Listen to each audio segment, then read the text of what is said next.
Hi students, brilliant classes के YouTube channel में आपका स्वागत है। यदि मेरे चैनल में नया है तो चैनल को सब्सक्राइब जरूर करें और नोटिफिकेशन के लिए बेल आइकन को भी दबाएं। धन्यवाद। हेलो स्टूडेंट्स, फिर से आप लोगों का ब्रिलियंट क्लासेस के एनसीईआरटी सॉल्यूशन में स्वागत है। आज हम लोग प्रश्नावली 14.1 का प्रश्न क्रमांक 1 को हल करेंगे। तो प्रश्न क्रमांक 1 को हल करने से पहले प्रश्न को पढ़ के समझ लेते हैं कि हमको क्या हल करना है। तो आइए प्रश्न को पढ़ना प्रारंभ करते हैं। प्रश्न है, निम्नलिखित सारणी किसी अस्पताल में भर्ती हुए रोगियों की आयु को दर्शाता है। मतलब एक अस्पताल है, उसमें जितना भी रोगी जो इलाज करने के लिए भर्ती हुए हैं उसके आयु मतलब उम्र को दर्शाता है। ये आपका सारणी हो गया। इस सारणी में इधर क्या है, आयु है, इधर रोगियों की संख्या है। इस प्रकार यहाँ पे देखिए वर्ग कितना, 5 वर्ष से 15 वर्ष वायु के बीच रोगियों की संख्या कितना, 6 है। इसी प्रकार ये सारणी है। देखिए सारणी को क्या करना है, नीचे पढ़ते हैं हम लोग। उपरोक्त आंकड़ों, उपरोक्त मतलब ऊपर जो है, उपरोक्त आंकड़ों के बहुलक और माध्य ज्ञात कीजिए। क्या ज्ञात करना है, बहुलक और माध्य ज्ञात कीजिए। दोनों केंद्रीय प्रवृत्तियों की मापों की तुलना कीजिए और उनकी व्याख्या कीजिए। फिर तो आइए हम लोग इसको हल करते हैं। चलिए हम लोग बहुलक निकालते हैं। प्रश्न संख्या कितना है, 1 है। तो यहाँ पे लिख लेते हैं प्रश्न क्रमांक 1। यानी अभी पहले हमको निकालना है, क्या निकालना, बहुलक। तो यहाँ पे लिख देंगे बहुलक परिकलन। इसमें देखिए आपको बहुलक भी निकालना था तो माध्य भी निकालना है। तो आप पहले बहुलक निकालिएगा तो आप यहाँ पे लिख दीजिए बहुलक परिकलन। नहीं तो पता नहीं चलेगा कि आप पहले माध्य निकाल रहे हैं कि बहुलक निकाल रहे हैं। तो दो चीज़ है, तो आप पहले बहुलक परिकलन कर लीजिए, बहुलक का मान निकल जाएगा। उसके बाद हम लोग लिखेंगे क्या, माध्य परिकलन। परिकलन का मतलब होता है प्राप्त करना, निकालना, हल करना। तो आपको बहुलक निकालने से पहले इन आंकड़ों में आपको ढूंढना पड़ेगा कि बहुलक वर्ग किसको कहते हैं। क्या ढूंढना पड़ेगा, आपको बहुलक वर्ग ढूंढना पड़ेगा। तो बहुलक वर्ग वही होता है जो सबसे बड़ा बारंबारता होता है, उसी के वर्ग को बोलते हैं बहुलक वर्ग। यदि आप इस आंकड़ा को देखिएगा तो सबसे बड़ा बारंबारता क्या है, 23 है। और 23 का जो वर्ग होगा 35 से 45, वही बहुलक वर्ग होगा। तो चलिए हम लोग लिखते हैं यहाँ पे कि सबसे बड़ा बारंबारता, क्या लिखेंगे, सबसे बड़ा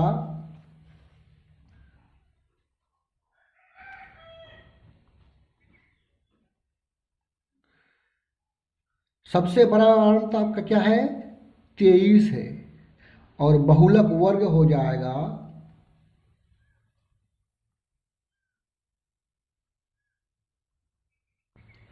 हम शुरू से बोलते आ रहे हैं कि जो सबसे बड़ा बारंबारता होता है उसके सामने जो वर्ग होता है उसी को बहुलक वर्ग कहते हैं। तो इस प्रकार 35 से 45 हो जाएगा क्या, बहुलक वर्ग हो जाएगा। आपको पता होना चाहिए कि ये आपका बहुलक वर्ग निकला है, ना कि बहुलक निकला है। तो आपको बहुलक निकालना पड़ेगा और बहुलक का सूत्र यहाँ पे देखिए आपके सामने में है।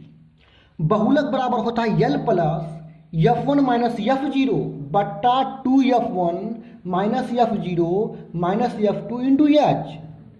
यानी L जो होता है बहुलक वर्ग की निम्न सीमा, F1 जो है बहुलक वर्ग का क्या होता है, बारंबारता होता है। यानी बहुलक जो वर्ग है उसी का बारंबारता। अब 1 से पहले 0 आता है तो F0 हो जाएगा बहुलक वर्ग से ठीक पहले वर्ग की बारंबारता, और 1 के बाद 2 आता है तो F2 हो जाएगा बहुलक वर्ग से ठीक बाद वाले वर्ग की बारंबारता। यह आपका क्या है, वर्गमाप।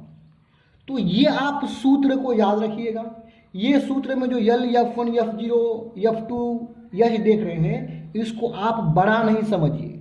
हम इसको प्रश्न में हल करते हैं, देखिए आपको ये तुरंत समझ में आ जाएगा। तो चलिए हम लोग हल करना प्रारंभ करते हैं।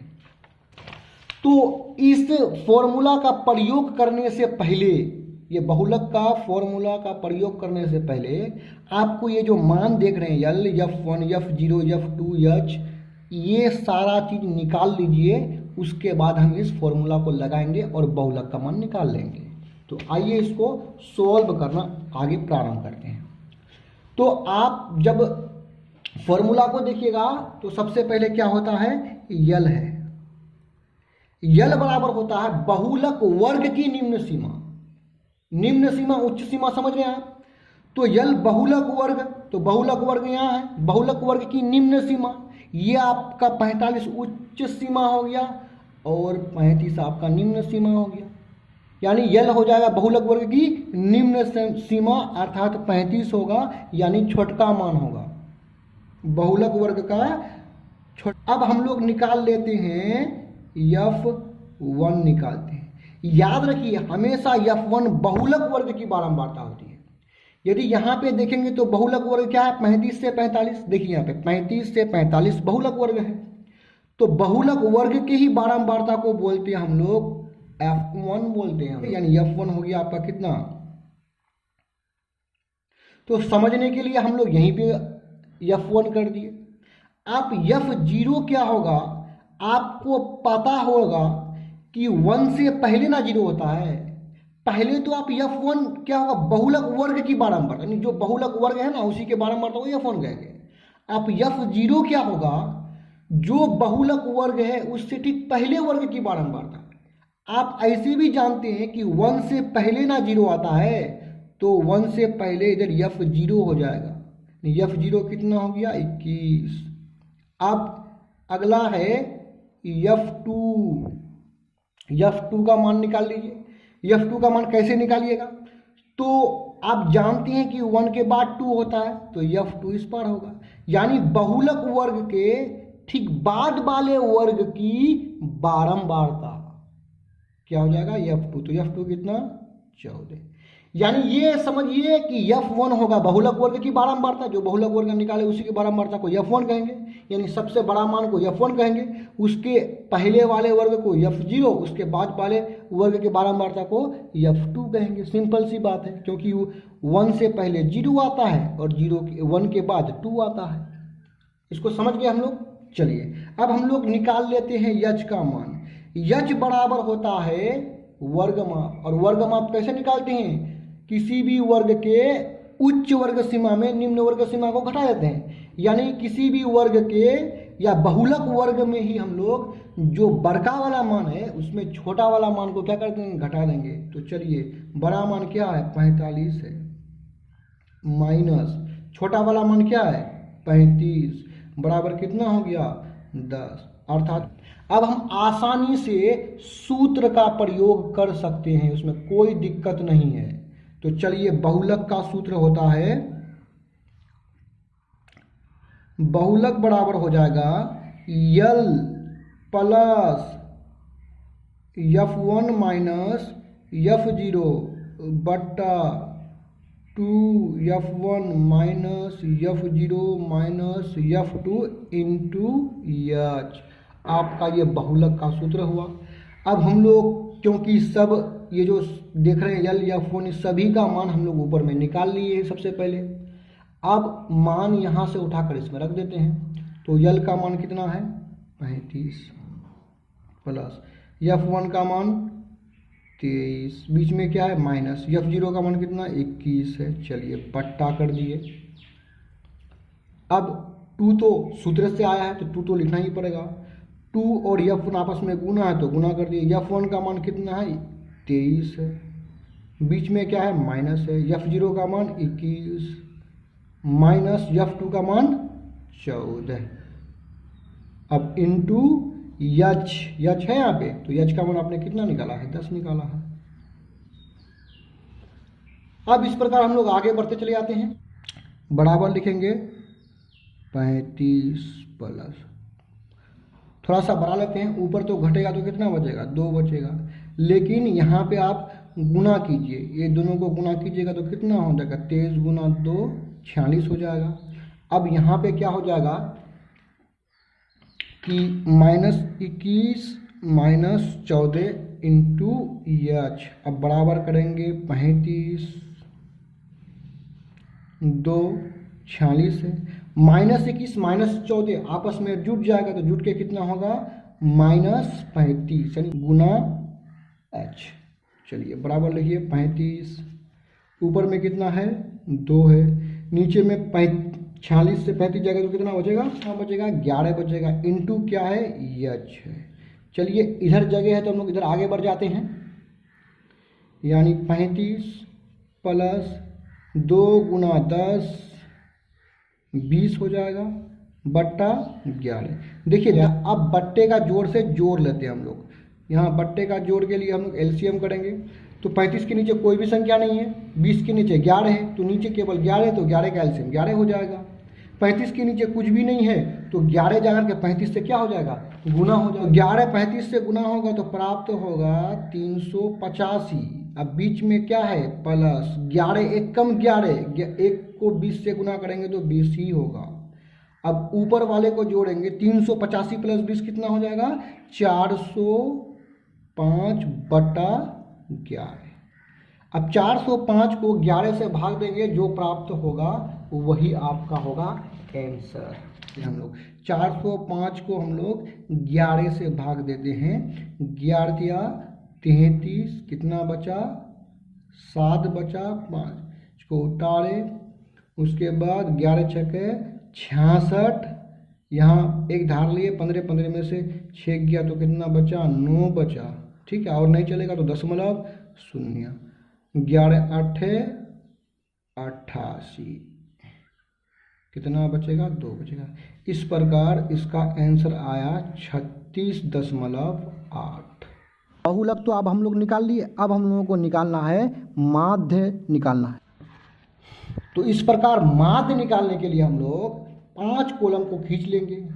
पहला जो 2 कॉलम होगा वो जो आपके प्रश्न में दिया हुआ उसको हूबहू यहाँ पे उतार लेते हैं। तो पहला वर्ग है वायु वर्षों में, तो जितने भी वर्ग था आयु वर्षों में उन सभी वर्गों को यहाँ पे हम लोग क्या कर लिए उतार लिए।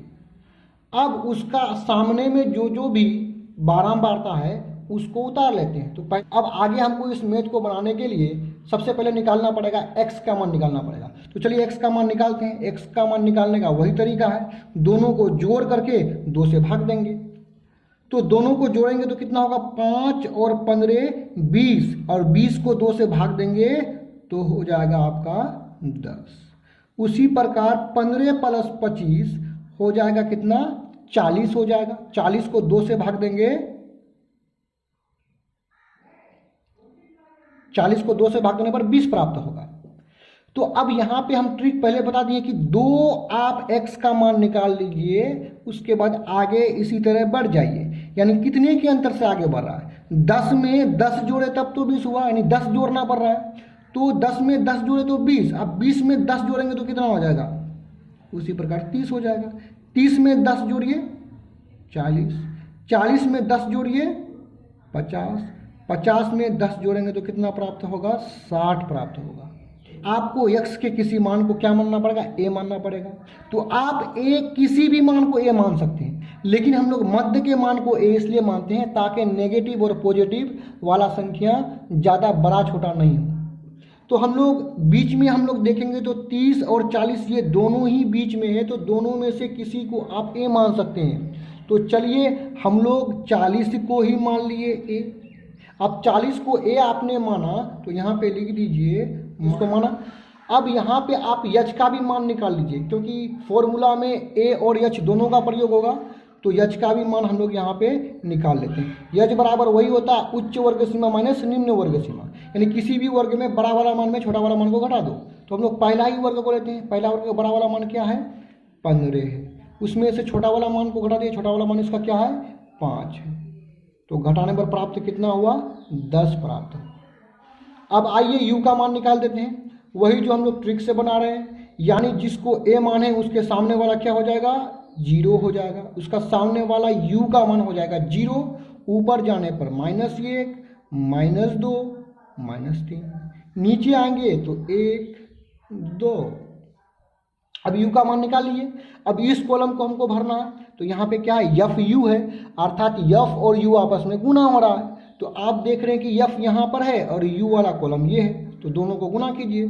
तो 6 गुना -3 -18, 11 गुना -2 -22, 21 गुना -1 तो -21। इस प्रकार हम लोग एफ यू निकाल लिए। अब हमको निकालना पड़ेगा सिग्मा एफ और सिग्मा एफ यू। तो चलिए सिग्मा एफ का मान निकाल लेते हैं। सिग्मा एफ का मान निकालने के लिए सभी संख्याओं को क्या करना पड़ेगा, जोड़ना पड़ेगा। तो चलिए इसको जोड़ने पर कितना प्राप्त हुआ, 80 प्राप्त हुआ। अब हम लोग थोड़ा इसको भी जोड़ लेते हैं, थोड़ा सा इसको सावधानीपूर्वक जोड़ेंगे क्योंकि इसमें नेगेटिव पॉजिटिव दोनों संख्या हैं। तो आइए इसको जोड़ लेते हैं। पहले नेगेटिव संख्या को जोड़ लेते हैं, -18 -20 -21। जोड़िए इसको, 10 11 11 5 6 यानी -61 हुआ। अब यहाँ प्लस वाले को जोड़ देते हैं 24, यानी 24 में से आपका घटेगा 24 में से आपका घटेगा 61 घटेगा। तो छोटा में बड़ा घटेगा नहीं, उल्टा घटेगा तो क्या हो जाएगा, माइनस हो जाएगा। अब 61 में 24 घटेगा तो प्राप्त कितना होगा, 37, अर्थात -37 को जोड़ने पर प्राप्त होगा -37। तो चलिए अब हम लोग क्या करते हैं, सब तो प्राप्त हो गया, माध्य का सूत्र का प्रयोग करके माध्य निकाल लेते हैं। तो माध्य बराबर होता है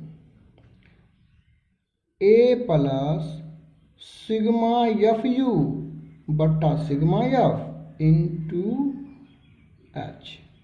ए और एच इसलिए भी निकाल लिए थे क्योंकि सूत्र में ए और एच आने वाला है, उसका मान यहाँ पे रखना पड़ेगा। तो आइए हम लोग नीचे सॉल्व करते हैं। ए का मान यहाँ से रखिए, कितना है, 40 है। बीच में क्या है, प्लस है। सिग्मा एफ यू का मान कितना, -37 निकाले आप, बट्टा सिग्मा एफ कितना है, 80 है, यहाँ से लेकर के रख दिए। बीच में यहाँ पे क्या है, गुना है तो गुना लिख दिए। एच का मान कितना है, 10 है, 10 लिख दिए। अब कुछ कट रहा है तो काट दिए, देखिए यहाँ पे कट रहा है, ठीक है, और कुछ तो कट नहीं रहा है। तो चलिए आगे बढ़ते हैं। 40 अब तो माइनस प्लस गुना होगा तो क्या होगा, माइनस होगा। अब यहाँ पे कितना, 37/8। चलिए अब इसका थोड़ा सा निकाल लेते हैं हम लोग, एलसीएम निकाल लेंगे। तो एलसीएम कितना, नीचे में केवल 8 है तो 8 का एलसीएम 8 ही होगा। 40 के नीचे कोई संख्या नहीं है तो 8 जाकर के 40 से गुना हो जाएगा। तो 8 चौके 32 यानी 320। बीच में क्या है, माइनस है तो माइनस दे दिए। 8 1 कम 8, 1 को 37 से गुना करेंगे तो कितना होगा, 37 होगा। प्राप्त हो गया 283/8। अब इसको भाग लगाने पर जो आंसर प्राप्त होगा वही अपना क्या होगा, आंसर होगा। तो चलिए इसको भाग लगा लेते हैं। इस प्रकार हमें भाग लगाने पर प्राप्त हुआ 35.37। अब रोगियों का उम्र वर्षों में था तो यहाँ पे लिख देंगे क्या, वर्ष। चलिए यहाँ पे लिख लेंगे आगे लास्ट में कि अतः आपका बहुलक कितना निकला है, बहुलक आपका आया 36.8 वर्ष और माध्य आपका आया 35.37 वर्ष। आंसर निकला, इसको ऐसे कीजिए, यहाँ पे इसको आंसर कीजिए। प्रश्न को यदि आप प्रश्न को उतारना चाहिएगा तो मैं प्रश्न को एक बार और दिखा देता हूँ। यहाँ पे इस प्रकार मैंने इसको हल किया है, देख लीजिए। उतारना हो तो वीडियो को रोक करके आप लोग उतार सकते हैं। ये आपका हो गया। तो इस प्रकार आप प्रश्न का जो हल है उसको उतार सकते हैं। यदि आप बहुलक को और बेहतर ढंग से समझना चाहते हैं तो आप इसी जो इकाई है इसका उदाहरण 5 को जरूर देखिएगा, वहाँ पे बहुलक को बड़ा बढ़िया से समझा है। तो आप लोग इसको उतार लीजिएगा वीडियो को रोक करके। वीडियो देखने के लिए धन्यवाद। यदि और अधिक वीडियो देखना चाहते हैं तो हमारे चैनल के प्लेलिस्ट में जाकर के आप देख सकते हैं। धन्यवाद।